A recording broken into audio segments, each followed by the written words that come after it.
Breaking news చూస్తున్నాం. పశ్చిమ గోదావరి జిల్లా తాడేపల్లిగూడెం ప్రభుత్వ ఆసుపత్రిలో సెక్యూరిటీ గార్డ్ వైద్యం చేసిన వ్యవహారంలో విస్తుపోయే నిజాలు వెల్లడయ్యాయి.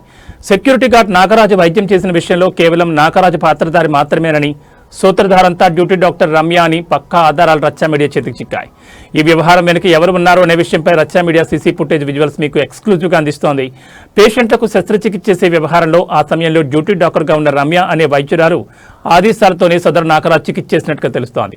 వాస్తవంగా వైద్యురాలు శస్త్రచికిత్స చేసే సమయంలో ఒక ఏఎన్ఎం స్టాఫ్ నర్స్, మరొక సహాయకులు ఉండాల్సిండగా సెక్యూరిటీ గార్డ్ నాగరాజును చికిత్స చేయమంటూ వైద్యురాలు రమ్య ఆదేశించిన ఒత్తిడి చేసినట్టుగా తెలిసింది.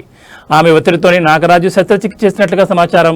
పేషెంట్కు శస్త్రచికిత్స చేస్తున్నప్పుడు వైద్యురాలు రమ్య ఆపరేషన్ థియేటర్లో ప్రేక్షకురాల్లా వచ్చి వెళ్లిన విజువల్స్ కూడా సీసీ ఫుటేజ్లో రికార్డ్ అయ్యాయి. ఈ విషయం రచ్చా మీడియా వెలుగులోకి తీసుకొచ్చాక కేవలం పాత్రధారైన సెక్యూరిటీ గార్డ్ నాగరాజును విధుల నుంచి తొలగించి అసలు సూత్రధారి వైద్యురాలు రమ్యను కేవలం మెమో ఇచ్చి వదిలేయడం శోచనీయం. ప్రభుత్వ ఆసుపత్రిలో ఇంత జరిగితే ఏమీ జరగలేదంటూ అడ్వైజరీ కమిటీ సభ్యులు బడుగు పెద్ద పెంట రాజేశ్వరుడు రచ్చా మీడియా ప్రసారం చేసిన కథనంపై మాట్లాడిన తీరు శోచనీయం. ఈ వ్యవహారం జరిగిన తర్వాత కూడా సదరు ఆసుపత్రిలో బయట వ్యక్తులతో ఇలానే శస్త్రచికిత్సలు జరిగినట్టుగా తెలిసింది. ఇంత జరిగిన ఆసుపత్రి వర్గాల్లో మార్పు రాకపోవడం పలు విమర్శలకు తావిస్తోంది. దేనికి పాత్రధారి నాగరాజు ఉద్యోగం తీసిన అధికారులు అప్పటి డ్యూటీ డాక్టర్ రమ్యను కూడా సస్పెండ్ చేయాలని డిమాండ్ వ్యక్తమవుతోంది. దీనిపై తప్పును క్షమించని ప్రభుత్వ విప్ ఎమ్మెల్యే బొలిశెట్టి, ఆసుపత్రి సూపరింటెండెంట్, జిల్లా వైద్యాధికారులు ఏ విధంగా స్పందిస్తారో వేచి చూడాలి.